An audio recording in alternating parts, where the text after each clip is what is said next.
Good morning, everybody. Welcome to our second webinar in our PBIS webinar conference. I'm sure you know, but we would be remiss if we did not go over who we are and the collaborations that we work for. So we are representing the West Virginia Behavior Mental Health Technical Assistance Center. This webinar conference is in response to having to cancel our regular annual PBIS conference, and we are so lucky that many of our presenters have agreed to present in this format.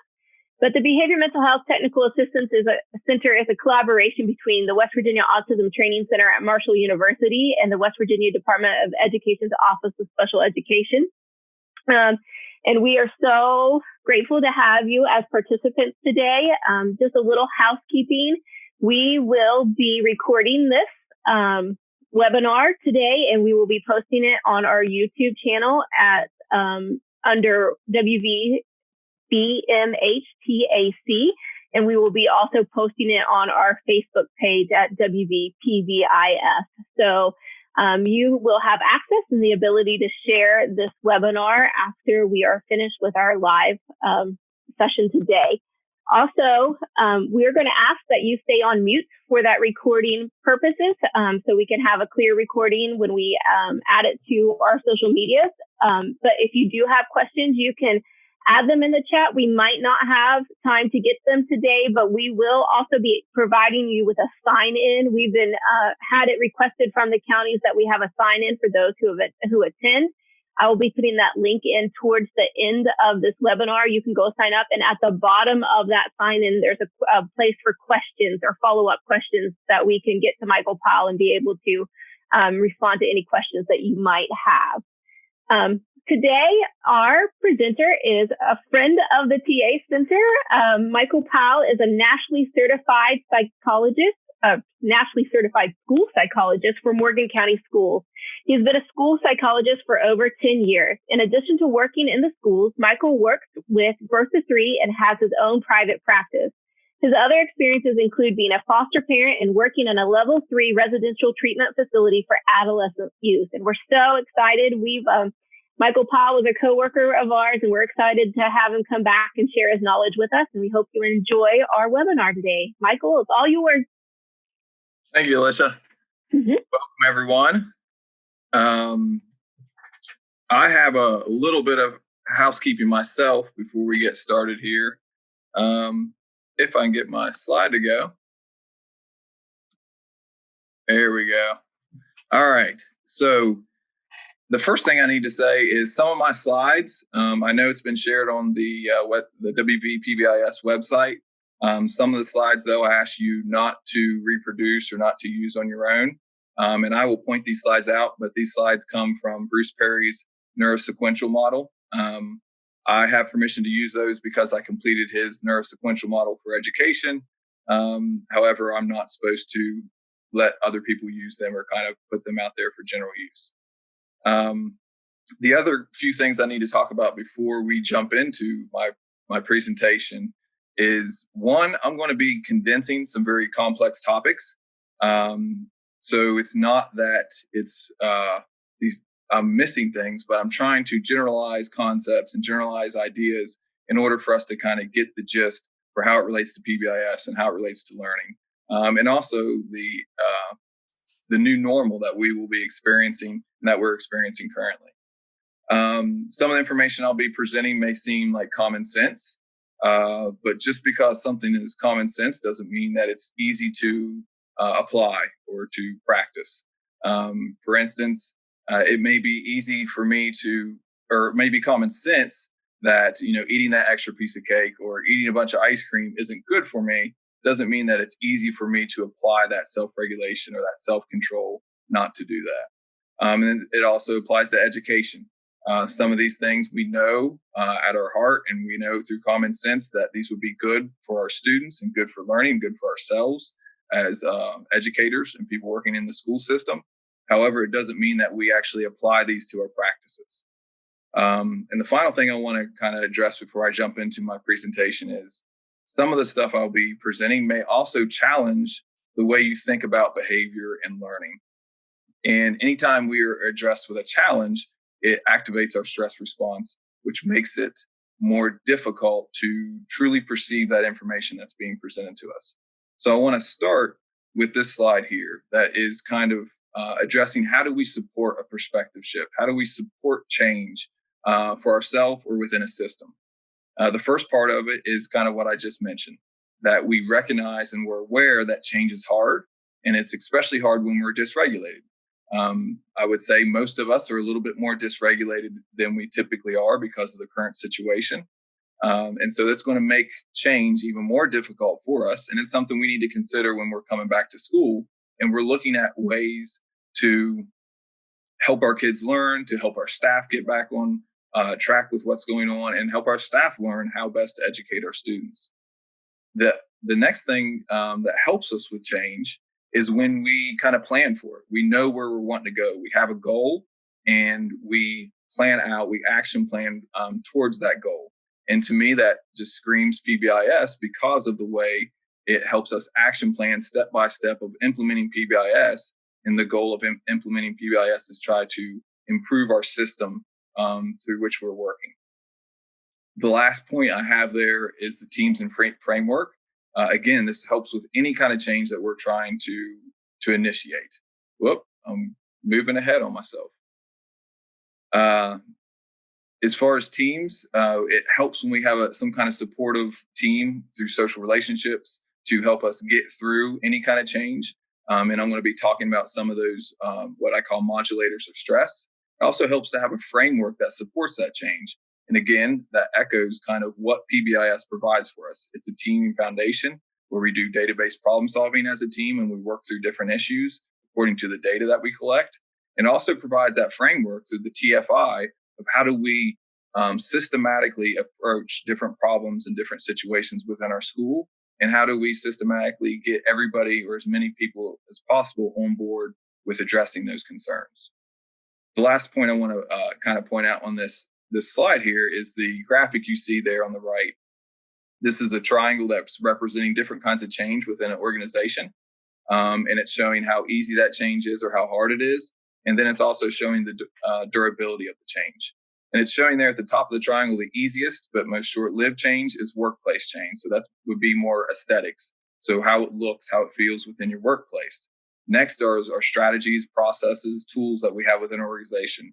And the hardest change, but the change that is that has the longest durability, is that is related to our beliefs and values. So if we want to change the culture of our school, which a lot of us are trying to use PBIS to do, we have to realize we need to create some momentum, create some kind of like snowball that then gets us in a place where people are more open to change and to accept a culture change within our school systems. So that starts by looking at and using the TFI with PBIS at our workplace and our processes, our strategies, and our tools that we have to help our staff and help our students.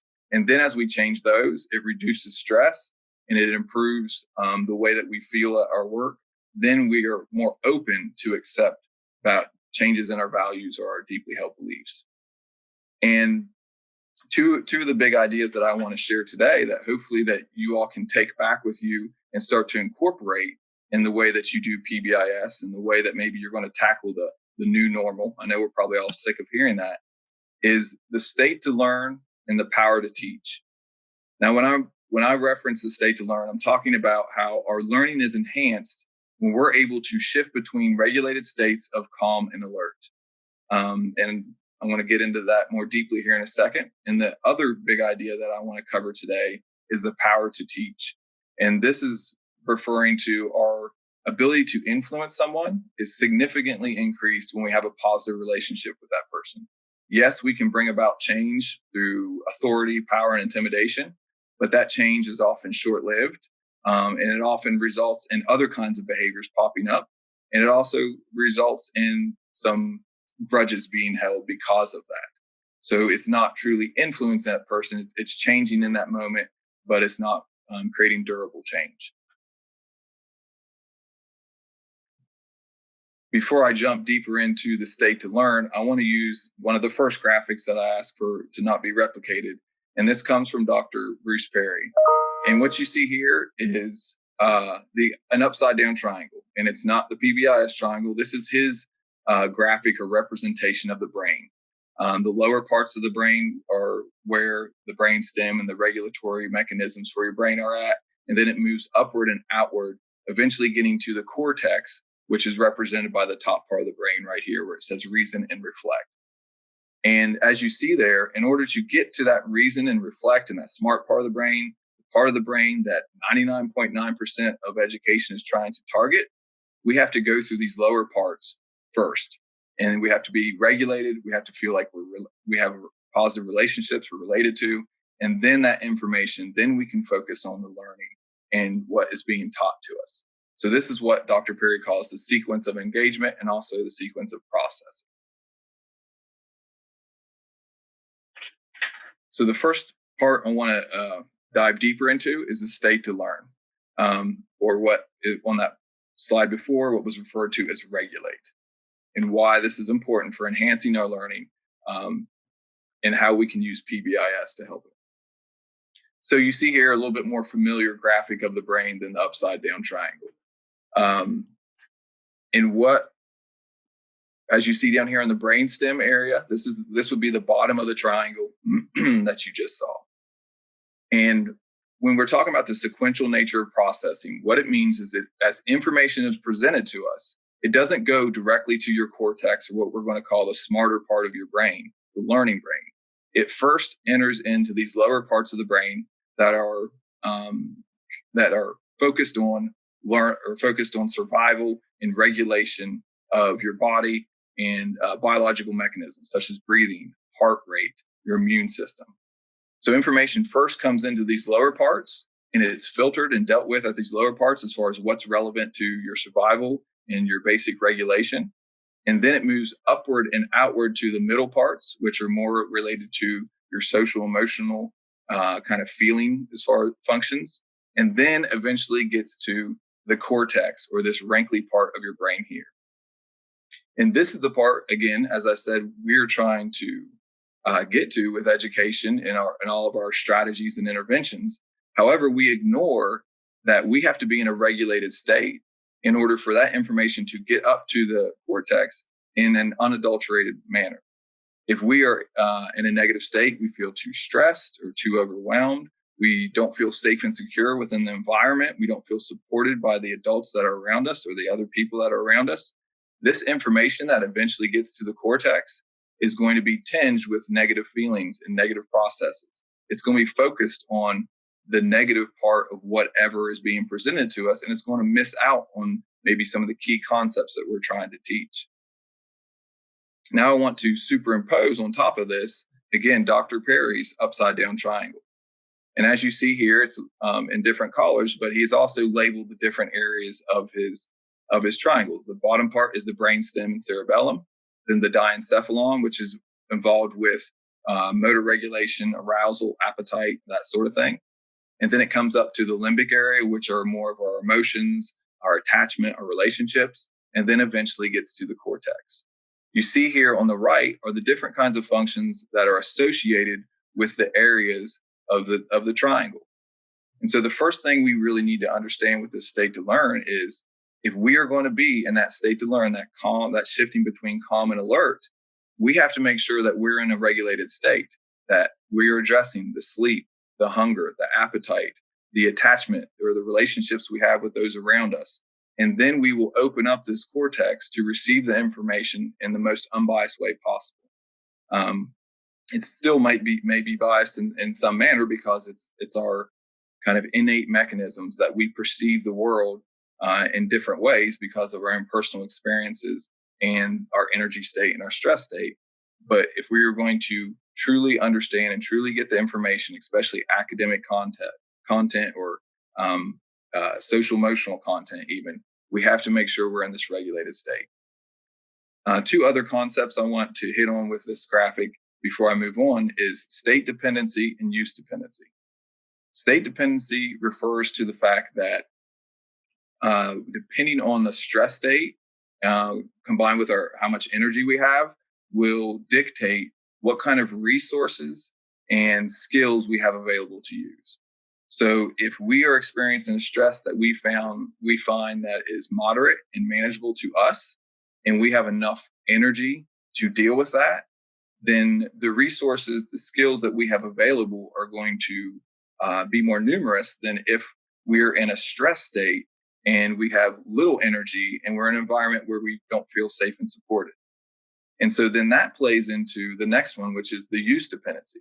And it's pretty straightforward. It's that concept. I don't know if you all have heard of it, but the use it or lose it. And also the concept of neurons that fire together, wire together. So if we spend more time in a stress state with low energy and we're dysregulated, and we use these more impulsive behaviors or behaviors that may be good in the moment of releasing stress, but then cause us to be more depleted later, then the more we use those, the more automatic they come to us. And the harder it is to get past those during states of stress. And also, even when we aren't stressed, those will be the first things that pop in our mind. And it's going to take more energy to say, well, let me think about what other options that I have. And so these two, the state dependency and use dependency, play together in order to kind of create the way that we think about problems, the way that we think about people, the way that we think about concepts such as behavior and learning. And oftentimes, when we're thinking about PBIS, a lot of what we're trying to do is reach the processes that are involved with the cortex, such as teamwork, creating expectations, discipline, professional development. And so when we are thinking about how we walk through the TFI, whether you're focusing on tier 1, tier 2, or tier 3, when you talk about each one of those areas, how are we planning for the regulation of our staff or our students so they can learn what we're trying to teach them?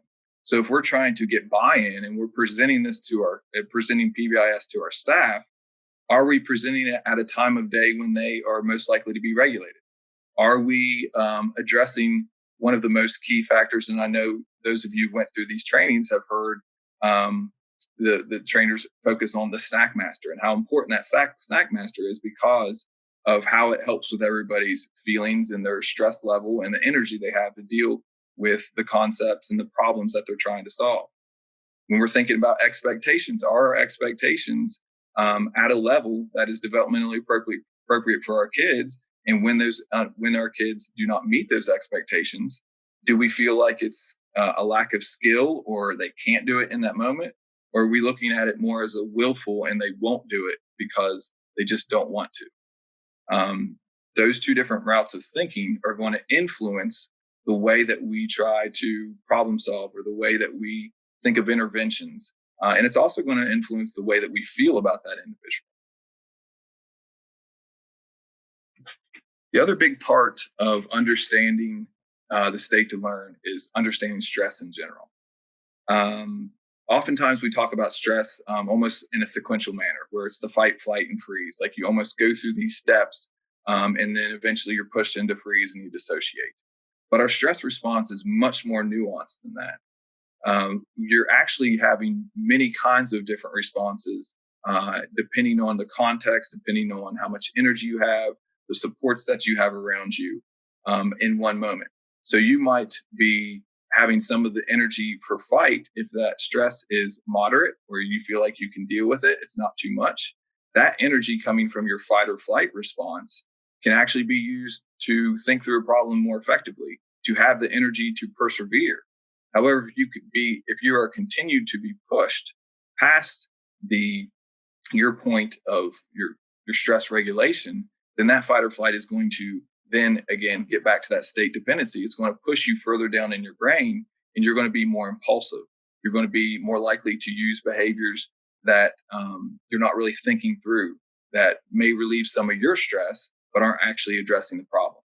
And I experienced this myself. I'm a father of 4 daughters, and the times when I'm regulated and I'm trying to discipline them, I understand that I need to work through the regulate, relate, and then teach that lesson, teach that discipline. And the times when I'm dysregulated and I'm not at my best, my actions are more about relieving my stress than they are about helping my child in that moment. So my lecturing or my tone of voice or my punishments are more about trying to kind of meet my need to feel like I've done something or I've taught my kid a lesson instead of meeting my child's need of understanding that they need to be regulated because they're showing these behaviors because they're dysregulated, and then relate to them so they understand that I'm there for them. And then after I've got them at the right state, I can teach that lesson.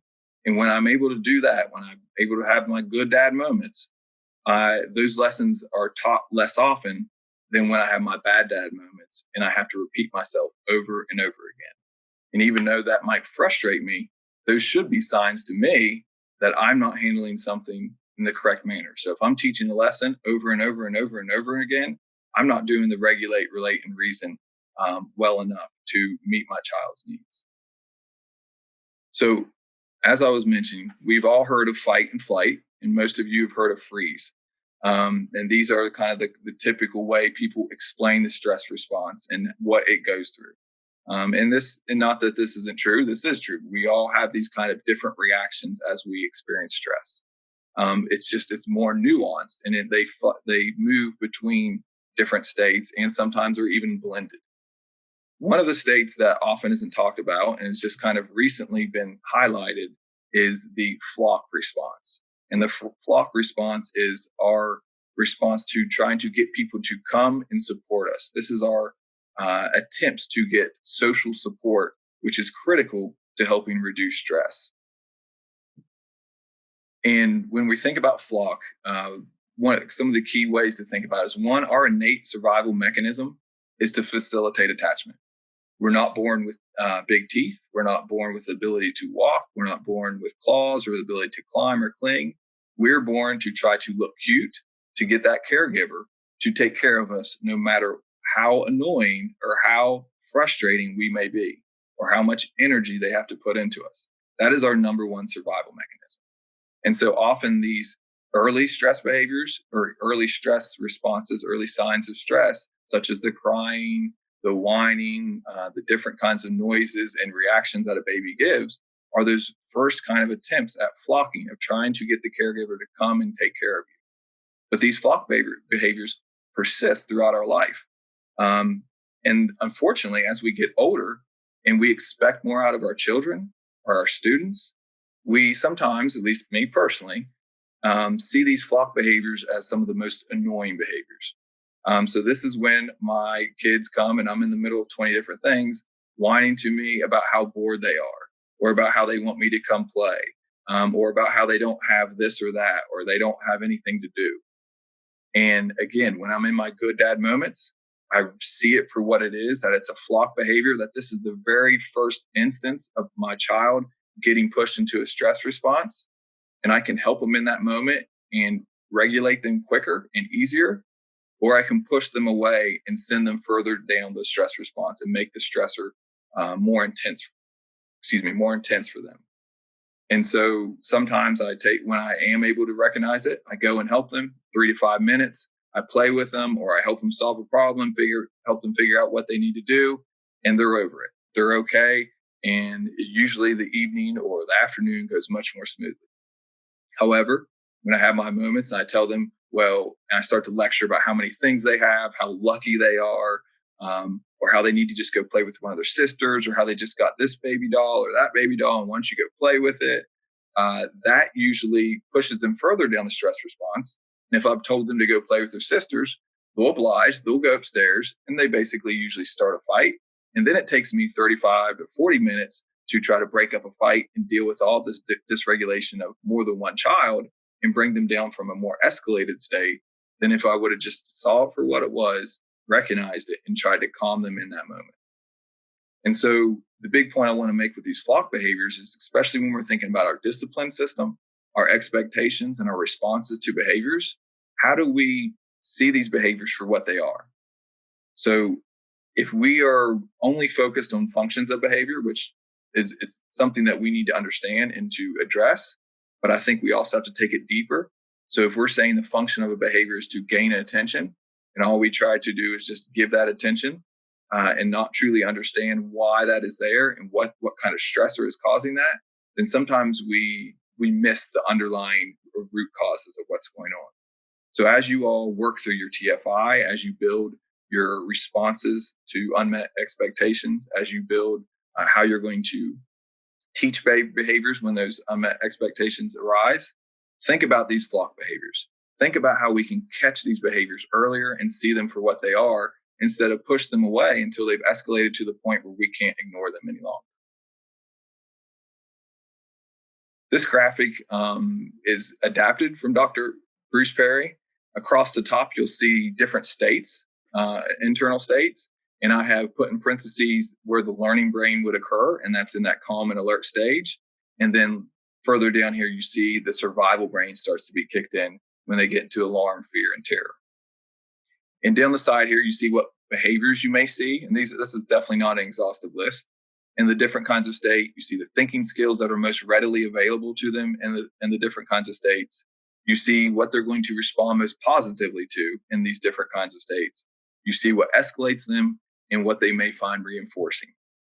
And so again, when we're thinking about how we create our acknowledgments and feedbacks, how we when we teach to our kids the discipline or the skills that we want them to learn, whether that's social emotional skills or whether that is academic skills, we need to be cognizant of helping our kids make sure that they're in these calm and alert states, and we haven't tried to teach skills when they're in the survival brain. Yes, they can learn in the survival brain, but again, it's tinged or it's been filtered through all these kind of other areas of survival in regulation, that what they're learning is most likely not what we want them to learn. So if we're teaching an academic concept, instead of learning that academic concept, they may be focusing more on who the teacher is giving most attention to, or how do I avoid getting called on, or what is the strategy for me to get this done as quick as possible, instead of thinking about what is the content or what is the concept that the teacher wants me to learn. Another key part of this learning brain in our state to learn is for us to understand that we are not empty vessels, or we don't have unlimited storage of information. We have to get information in this alert state. That's when we're able to perceive information from the outside world the best, is when we're in an alert state. And then we have to put a pause on it in order to have these states of calm where we're not receiving any more information. So that way we can be reflective. We can associate this information with other information that we've learned. So it helps it store and be more readily available for retrieval later. And too often, even in this instance right now, we do unloading of information in the alert state and expect everybody to be completely alert during all these periods. Our brain can only handle a minute, maybe a few minutes of hearing information before it dissociates, tunes out, and starts to reflect. And so during this presentation, all of you have been hopefully listening to most of what I've had to say, but you've also been tuning me out at moments and thinking about, oh, how does this relate to something that I've experienced? Or how does this relate to PBIS? Or how does this relate to our discipline process? Or you may just tune me out and say, I'm hungry, I'm ready for lunch. Hopefully you're doing the former instead of the latter. But we have to create these opportunities to give information, put a pause on it, and let kids reflect. And a lot of times, as in my role as a school psychologist, I come across teachers saying that a student has learning problems, or has memory problems, and that they've taught something 1 minute or one day, and the student shows that they know it. They can spit back 100% of what that concept is, and they feel like they've mastered that concept. And then they come back the next day or even later in that day and try to assess them again or start to review some of that information. And the kid looks at them with a blank stare, like they've never even heard the information before. And that is most likely because they were in an alert state, but they were never provided the opportunity to be in this calm state. They maybe were pushed back down into the alarm or fear state because of the situation. They may have felt safe and secure within that one-on-one or that small group environment, or when the teacher was talking from the front of the class and everybody was listening. But as soon as that broke up and they went into different groups, or they had to interact with this person, or they had to interact with that person, instead of helping them be calm, where they needed some time of just thinking about that concept and applying it, it went straight into an alarm stage because of maybe the social interactions, or they weren't ready for whatever the challenge was next. This graphic is represents how oftentimes when we see an unexpected behavior or what we often maybe label as a misbehavior, and we only address that, we're missing the big part of the root causes of what's going on. And it's not saying that we shouldn't use consequences. We shouldn't use rewards or acknowledgments. We need to use those. Kids need to have consequences. They need to understand that if an action happens, there is a consequence for that action. They also need to be externally rewarded and motivated. We are all motivated by external rewards. We need to use those. What this is saying is that we have to be aware of what are these underlying stressors? What are the underlying skill deficits? And this is where our intervention should come into play. It shouldn't just be strictly focused on consequences and rewards or rewards and punishments. We need to think deeper and figure out, stop looking at it as a misbehavior and looking at it as a stress behavior. What are the student signs of stress? What are their stressors? How do we reduce those so we can get them to a state of mind where they are able to show the skills that they truly have instead of them constantly living and acting out of survival brain? So we have to read all behavior as communication. And this slide comes from Dr. Stuart Shanker's self-reg model, which I'm going to highlight a little bit more here in a second. Okay, so now how do we use these concepts of state dependency, use dependency, and stress, and how it affects our brain and our functioning in a meaningful way with our interventions, with PBIS, with school in general? The first part is understanding patterns of stress. We often think of stress as only as bad, but stress is actually good. We would not learn, grow, develop, or build resilience without stress. We have to have stress. So the key for us is not to think that we need to eliminate stress. We need to figure out how we make stress more predictable, make sure it's a moderate level for that person, and where they feel like they have some control over it. When that occurs, we build resiliency. We increase a person's ability to learn. However, if it's unpredictable, they feel like it's extreme, even if for another person it may not be, and it's prolonged, we create vulnerability and sensitization. So when we're thinking about how we plan for our interventions or how we teach expectations, how we present our consequences, are they predictable? Are we coming at them in a calm manner so it's a moderate stress? Do they feel like they have control over it because they can predict what is expected out of them and they know what will happen if they follow the rules? This slide here represents how we can use the patterns of stress in order to create tolerance, and how if we don't use it correctly, we can create sensitization. And I forgot to mention that the previous slide and this slide also come from the neurosequential model. So you see here on the left is a pattern that creates tolerance. And what this is this line, the vertical line here represents your different stress state. The bottom line represents time and different stressors. And these arrows represent how intense the stressor is. So this is an intense stressor, which activates this child's stress response in their state. And you see that by the line here and this little upside down U. And then after this intense stressor, they have lots of other moderate or less intense stressors.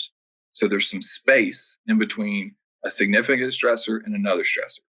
And because of that space and because of that assistance with regulation, they are ready for this next stressor and it doesn't activate them as much. And then there's more space in between the dose of stress. And then it slowly decreases and they build this resilience. However, if a student or a person in general is experiencing a stressor and then they don't have enough time or regulating events and they have these other little stressors, then another big stressor, and then you see this kind of fluctuation of how intense these stressors are, it creates sensitization. So to me, when we're thinking about how we provide interventions, how we provide our interactions with students, how we provide social interactions between students, are we preparing them? Are we providing appropriate doses of stress that are okay for that student? And are we providing enough space in between our stressors? The same thing goes to learning. Are we teaching a new concept, which anything new or novel is initially perceived by our brain as a stressor? Are we giving enough space in between that before we give them another stressor? Or because of the content standards we have to meet, are we trying to get several things done and we never really provide that space our children need? And so when we're thinking of tier 2 interventions or developing tier 3 like behavior intervention plans, this is an important concept to keep in mind of how do we help provide this dosing and spacing so we can start to build more resilience in our students that need it.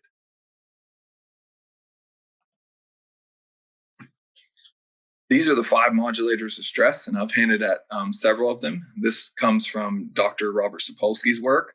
And these 5 modulators can either make a stressor worse or they can help it seem not as intense. So the first one is predictability. So how predictable is that stressor for me? The next is, what is my sense of control for that stressor? Do I feel like I have some kind of control over it? And the key with all of these is it's idiosyncratic. It's how I perceive it or you perceive it. It's personal to that person. And that perception of what a stressor is changes for us, as I've talked about with our state.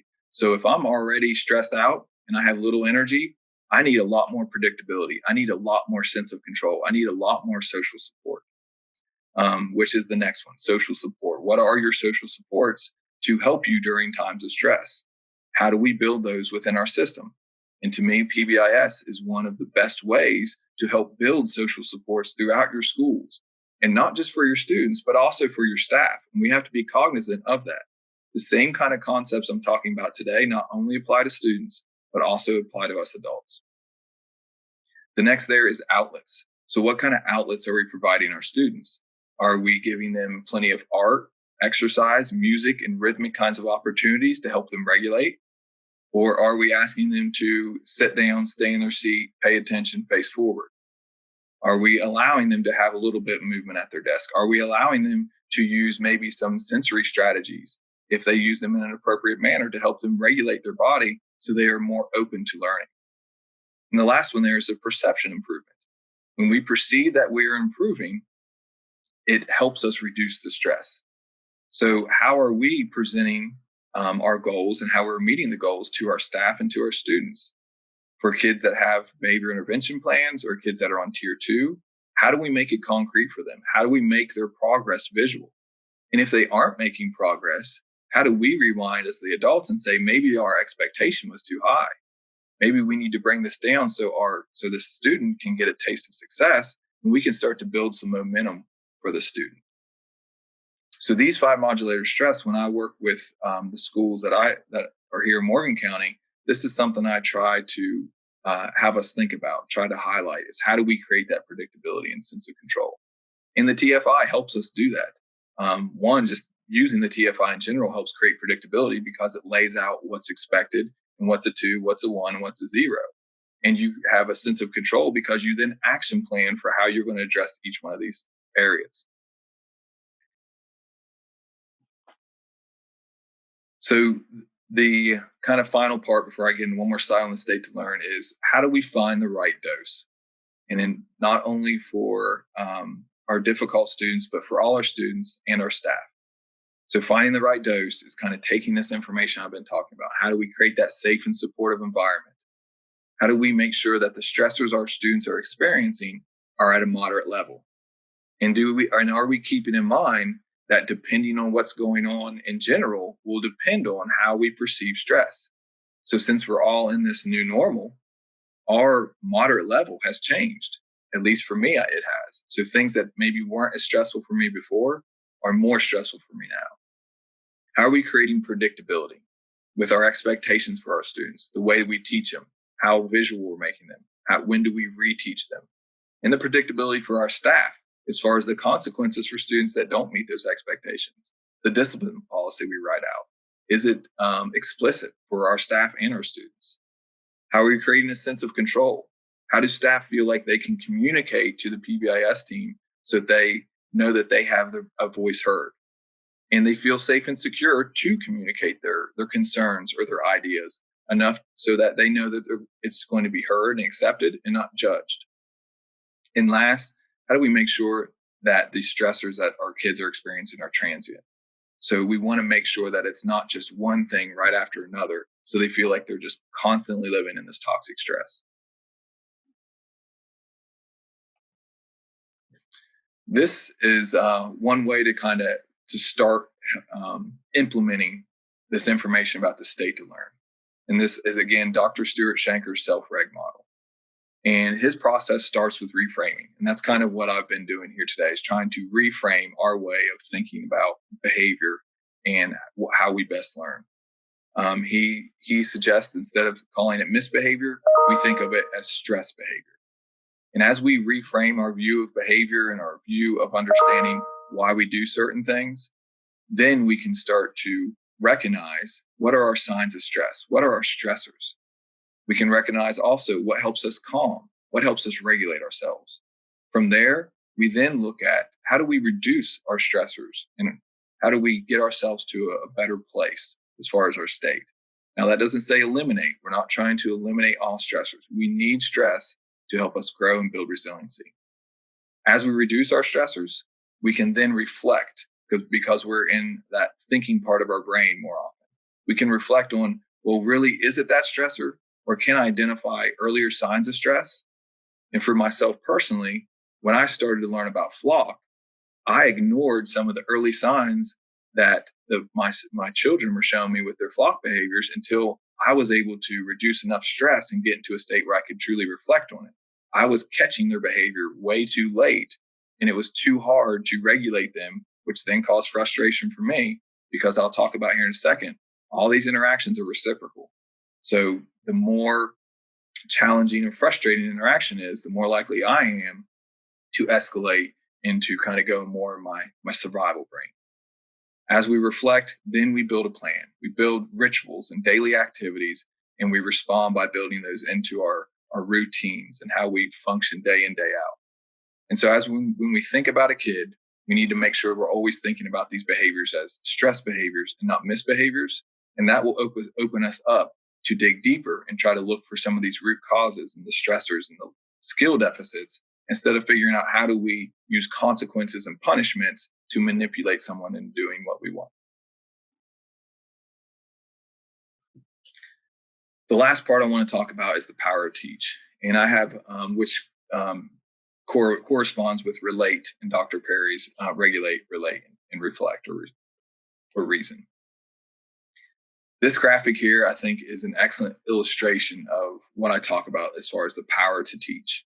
I'm sure most of you, probably all of you, have heard of ACEs, adverse childhood experiences. I don't have enough time to go in or explain that.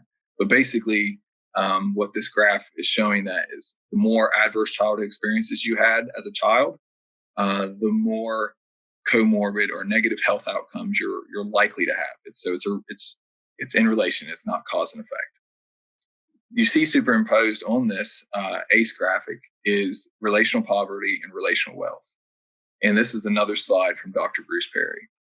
So what he's showing here is that someone that has relational poverty, meaning that they have more negative than positive interactions in relationships, or just the lack thereof of positive relationships, it exacerbates all the effects of ACEs. And somebody could not even have an ACE, and they're already at the level of about someone with 2 ACEs. So they're already at that level of having negative health outcomes just because they have relational poverty.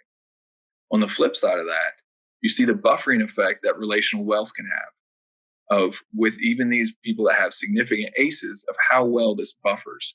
So when we're looking at interventions to help people with trauma or adverse childhood experiences, or just deal with stress in general, creating relational wealth is one of the most powerful ways that we can do that.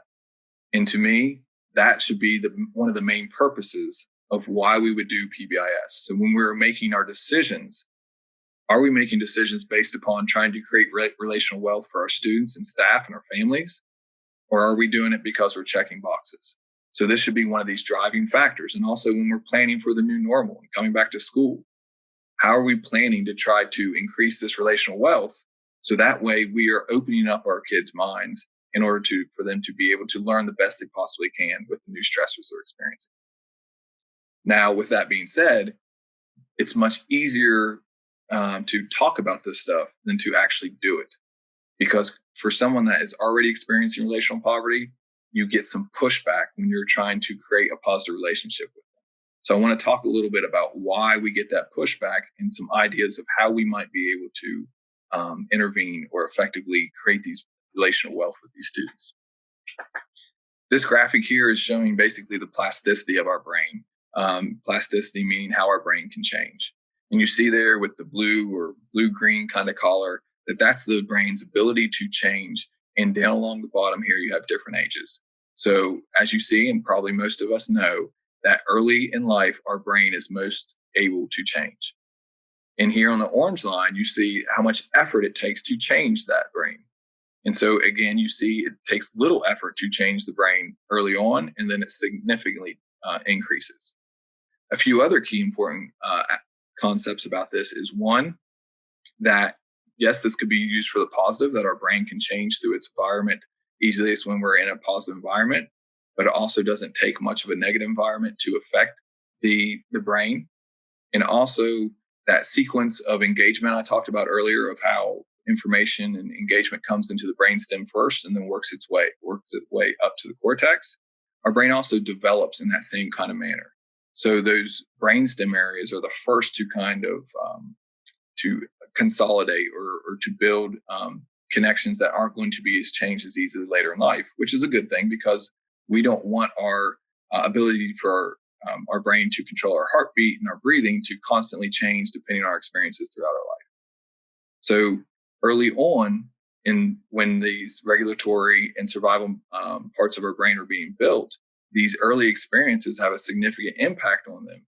And those areas are related to our stress response, which then affect the way that information is getting up to the higher parts of our brain. So when we experience these early relationships, they kind of lay the foundation for how we are going to be able to perceive and learn from others. They create this template, a relational template.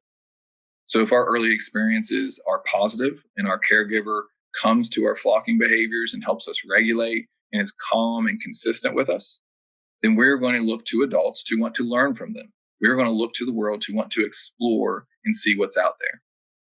If, on the other hand, our experiences with our caregiver is unpredictable, or sometimes they come and they're caring and they're loving, sometimes they get angry and frustrated with us, or more often they're getting frustrated with us, or they just don't come at all when I call, then you are prepared for a world that is more dangerous and scary, and you don't look to adults to be influenced by them. They are more of a threat than they are someone that can help co-regulate and calm you. And so that plays into the way that we need to think about how we communicate. So if we have these early experiences of having a negative relational template, it's going to impact the way that we perceive information from others, the way we might hear someone teaching an expectation to us. You see along the bottom here is the percentage of what actually gets into the brain or is processed. So 55% of the message we're receiving from somebody is about the facial expressions, 38% is about their tone of voice, and only about 7% is the words. And this is something that hits home for me because I know I can say the perfect words, but my facial expressions oftentimes and my tone of voice don't mesh with my words. And no wonder my girls are tuning me out or are not learning the lesson that I'm teaching because I'm saying the right words through gritted teeth and a tense face. So we have to realize that communication isn't so much from cortex to cortex. It is more from your cortex. You might be saying something, and then it's working its way up through the brain's areas, the lower brain areas, eventually getting to the cortex. And by the time it gets here, it's been filtered and tinged through these templates based upon your early experiences, your experiences with that person, and your stress state. It gets tinged and changed possibly to negative for perceiving that or understanding that in a negative way. This can also kind of be related to here. So like these areas, these lower areas are looking for facial expressions and tone of voice. The words are what gets to your cortex. And so this is kind of illustrates how much is filtered by these lower areas before you even get to the cognitive, the thinking part of the brain. So this is just another graphic of kind of showing the same concept. as far as what they may perceive when we say we need to talk, or can I talk to you for a second? Instead of saying, sure, what's up? They may be thinking they don't like me, they hate me, what I do wrong this time. Oh no. And I get this a lot when I call for kids to be tested. They'll call for them to come up to the office. I introduce myself, and the first thing that comes out of their mouth is, am I in trouble? And so then I have to take a good 5 or 10 minutes to calm them and let them know you're not in trouble. We're just going to be hanging out for a while, and I have to explain what's going on to help calm them. These relational templates and the way that people treat us and talk to us eventually become our internal beliefs. We are our children's mirrors, meaning that the way that we treat, talk to, and interact with our kids is the way they feel about and perceive themselves. So these external messages become their internal beliefs. And once they become an internal belief, it is very difficult to change them. Because when you challenge an internal belief, it's stressful and it's threatening. And so it's easier for a kid to live up to the role that they have internalized than for them to constantly be challenging that. Because that takes energy, and that is stressful for me to challenge that. Even though everything else in the world is telling me that I'm bad or I'm difficult or aggressive, I know that's not truly who I am. And so eventually they start subconsciously acting in a way that's going to reinforce these internal beliefs. And so that's one of the ways when we're thinking about the power to teach, how do we slowly change these internal beliefs? How do we help turn off their alarm? So that starts with that state to learn. How do we help regulate them so they are more open and calm and feeling secure and safe in that environment to be able to hear our message or to see themselves in a different light? Now, this isn't saying that we shouldn't have high expectations for our kids or that we shouldn't expect them to behave in a certain manner. We should. We just have to make sure when they don't meet those expectations, we address it in a calm and consistent manner so that they can truly hear the message. Again, this is where sometimes I have a folly. If I have high expectations, but when I address those unmet expectations, I unfortunately sometimes slide in some criticism, or I know that you can do this, or I know you're smart, but you're not doing it. And as soon as I do that, not only am I turning their brain off, but I'm reinforcing any negative internal beliefs they may have. These internal beliefs and our relational templates then lay the foundation for the intimacy barrier. And again, this is another slide from the neurosequential model. The intimacy barrier is basically where our barrier is between relationships, how activated our stress response comes depending on what kind of interaction we're having with somebody. So if we've had more positive than negative interactions, then we can have a casual, routine, personal, and even somewhat intimate, such as maybe someone putting their hand on your shoulder or giving you a hug, without our stress response being activated. And this also depends on who you're interacting with. So my interactions with my wife are going to be much different than interacting with some stranger on the street. Now, if you have more negative than positive interactions, then it only takes a casual or a routine interaction to start to activate your stress response. And so this is one of the kids, these may be the kids that when you ask them how their weekend was or how they were doing, that they either ignore you or give you a smart aleck remark or worse. And so when we're trying to think about the power to teach, how do we create these positive relationships that we want to influence a kid? We have to be careful not to take their pushback personally and realize that maybe we didn't truly understand this intimacy barrier.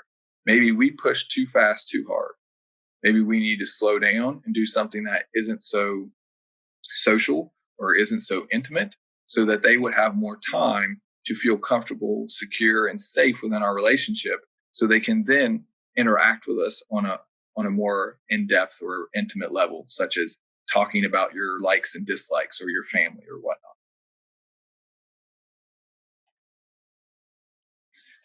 This is a positive interaction mapping that Dr. Bruce Perry and some of his colleagues did. So what you're seeing here is kind of a representation of a clock. Here with the 24, 6, 12, and 18. And then these are the inner circle would be like your immediate family. Outer circle would be like friends and maybe more distant family. This circle here would be like your teachers and other kind of personal acquaintances. And this would be like people in the community you don't know very well or strangers. So as you see here, as soon as this kid wakes up, he's experiencing positive interactions and experiences multiple positive interactions throughout their day.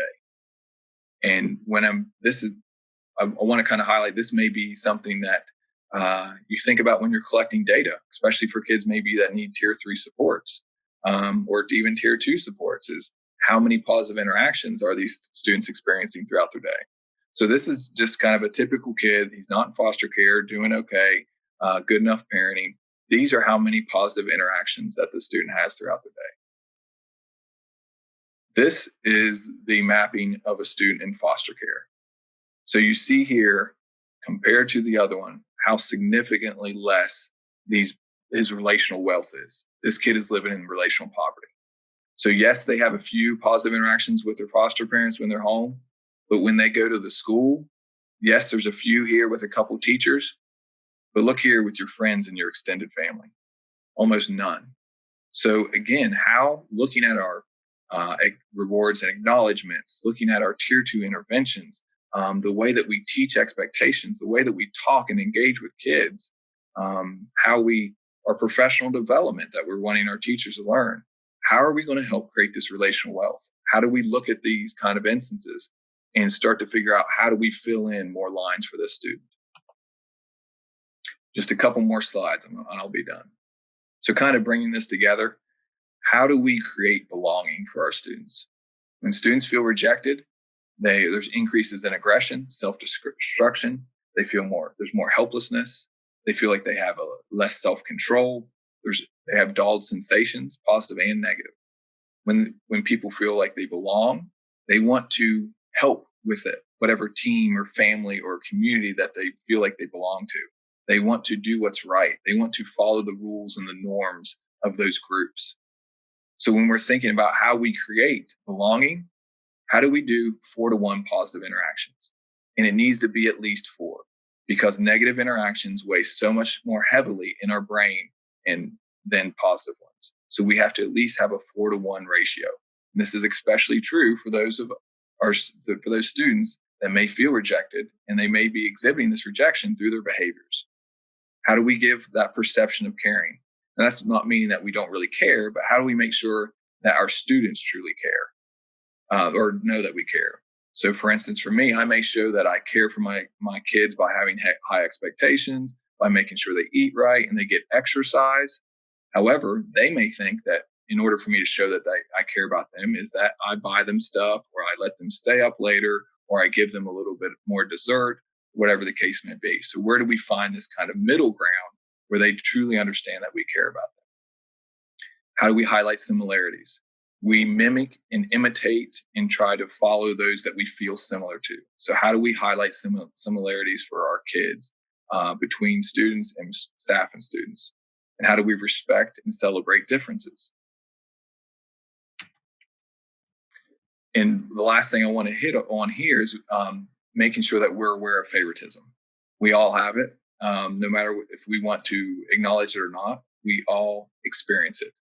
The kids that are easier to deal with, that have that relational wealth, it's easier to have them as favorites. The kids that push you away, that push your buttons, it's going to be harder to treat them in the same manner. So the first step to addressing that is being aware of it and acknowledging it and trying to work towards making sure that you don't show it overtly. So to sum up, when we're thinking about how do we initiate this change of trying to get this state to learn and this power to teach within our system, we start with improving our work areas and processes through PBIS using the TFI. As we do those, as people start to feel that change, their stress levels are reduced, then people will start to change their new habits and their values. And then you will see the culture change within your school. So to bring it all together here, my one kind of thing to send home with you all is I hope that you take these concepts of a state to learn, so helping kids regulate, and the power to teach, making sure that we create that relational wealth, and you use that through all of your policies, through your planning, through your problem solving. You let it permeate through everything that you're doing, whether it's academics, behavior, or whatever the case may be. let that permeate through all your decisions and the way that you think about how we're going to educate our children. Also on this slide, I have multiple resources from people that have influenced me. You see right there at the top, Dr. Bruce Perry. He has an excellent resource page that has lots of different videos that he's put up for COVID-19. I highly recommend visiting that and watching those videos. Also highly recommend the other ones there. Thank you all for your time. I know that was a lot of information packed into an hour. Thank you so much, Michael Powell. He does such a great job of taking the information that we know about PBIS and taking us deeper and allowing us to think about it in new ways. And it's one of my favorite things about Michael Powell is his ability to do that. We do have some upcoming webinars every Tuesday and Thursday in the month of June. Our next ones will be on June 9th, and we actually have 2 a day next week. On June 9th from 11 to 12, Meredith Daylor will be presenting on big building, big homes, and big solutions. She's the principal at Wheeling Park High, and we're excited for her to share her experiences with us. And then in the afternoon from 1 to 2, the educational managers from Kanawha will be presenting on implementing and utilizing the Teapot in practice-based coaching. And that is early childhood-based. They were actually part of our pilot program for the fidelity measure of the Teapot, and we're excited that they're going to share their experiences with us. In the chat, I have shared 3 websites with you. WVPBIS.org is our website where you can go and find Michael's PowerPoint underneath 2020 Webinar Conference. I also shared the website that will allow you to request technical assistance. We are still working. We are still providing technical assistance across the state in pretty much any platform that you're using virtually at the moment. And we are beginning to have talks with schools and school districts about what the fall will look like and what TA we can provide then.